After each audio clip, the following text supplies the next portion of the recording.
बिस्मिल्लाहिर्रहमानिर्रहीम। मैं हूं इनायत उल्लाह काशिफ एडवोकेट और आप देख रहे हैं लीगल इन्फॉर्मेशन में खुश आमदीद। EOBI की हवाले से नदीम असगर साहब ने बड़ा इम्पोर्टेंट सवाल किया है पेंशन के हवाले से, तो उनका सवाल पहले जो है वो मैं दोहरा देता हूँ। EOBI 15 साल की सर्विस पर पेंशन दे रहा है, लेकिन EOBI एक्ट 1976 का सेक्शन 22(2) सेकंड जो कि पेंशन की मंजूरी के लिए 3 ग्रुपों को जो है वो तश्कील देता है।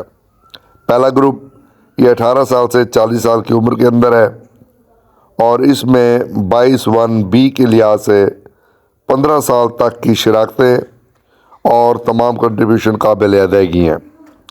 दूसरा ग्रुप जो है ये रजिस्ट्रेशन के वक्त 40 साल से 45 साल की उम्र के अंदर है और एक्ट के सेक्शन 22(1) के तहत 7 साल तक शराकत काबिल अदायगी है।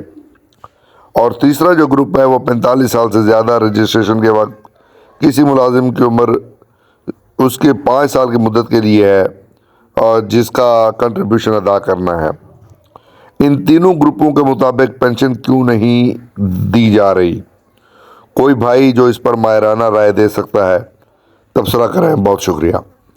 तो बड़ा इम्पोर्टेंट सवाल है, इसलिए इस पर वीडियो जो है बनाई जा रही है। ये Q&A वीडियो है, क्वेश्चन आंसर वीडियो है। तो भाई पहली बात ये है कि EOBI ने कुछ अर्सा पहले ये जो सेक्शन 22 है ये इसकी रूह के बरखिलाफ 15 साल की शर्त आयद करने का एक ऑर्डर जारी कर दिया था। वो कुछ अरसा जो है चलता रहा, फिर वो ऑर्डर इस्लामाबाद हाई कोर्ट में एक पिटीशन में चैलेंज हुआ। तो अदालत ने आफ्ताब अहमद बनाम फेडरेशन ऑफ पाकिस्तान जजमेंट है 2021 PLC 1200 पेज, उसके अंदर ये करार दिया कि जनाब सेक्शन 22 को अपनी पुरानी शक्ल में बहाल किया जाता है। अब उसी आर्डर पर फिर कॉन्टेम्प्ट दायर हुई। जब EOBI ने उस पर अमल दरामद करने से इनकार किया तो उन्होंने क्या किया, अमल दरामद करते हुए जो 8 पिटिशनर्स थे उनको पेंशन बुक जारी कर दी, लेकिन इस पर कोई कोडिफाइड पॉलिसी ना बनाई। अब दोबारा ये केस इसी नौइयत का EOBI लेके गया हुआ था, तो अदालत ने उनको स्टे देने से इनकार कर दिया। फिर ये केस दोबारा जो है वो लगा इस्लामाबाद हाई कोर्ट में। तो इस्लामाबाद हाई कोर्ट ने पूछा, हाँ जी बताओ कोई स्टे है ऊपर? उन्होंने कहा नहीं है। उन्होंने कहा फिर आपने अमल दरामद क्यों नहीं किया? उन्होंने कहा नहीं किया। उन्होंने कहा इस पर अमल दरामद करें, वो केस ज़ेर समाअत है।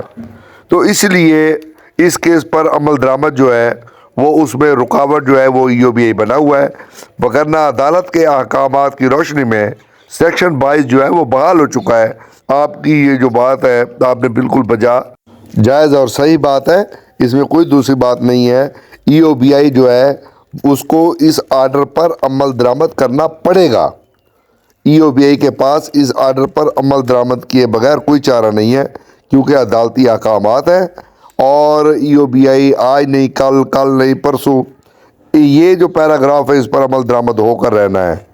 तो ये EOBI गफलत का शिकार ज़रूर है, लेकिन EOBI जो है वो किसी तौर पर अपने इस आप कह लें इस अदालती हुक्म से रूगर्दानी नहीं कर सकेगा। अदरवाइज फिर इनको कंटेम्प्ट ऑफ कोर्ट का सामना करना पड़ेगा और ये करेंगे और उसके बाद नतायज जो भी हैं ये खुद उसके ज़िम्मेदार होंगे। तो ये है सूरत हाल।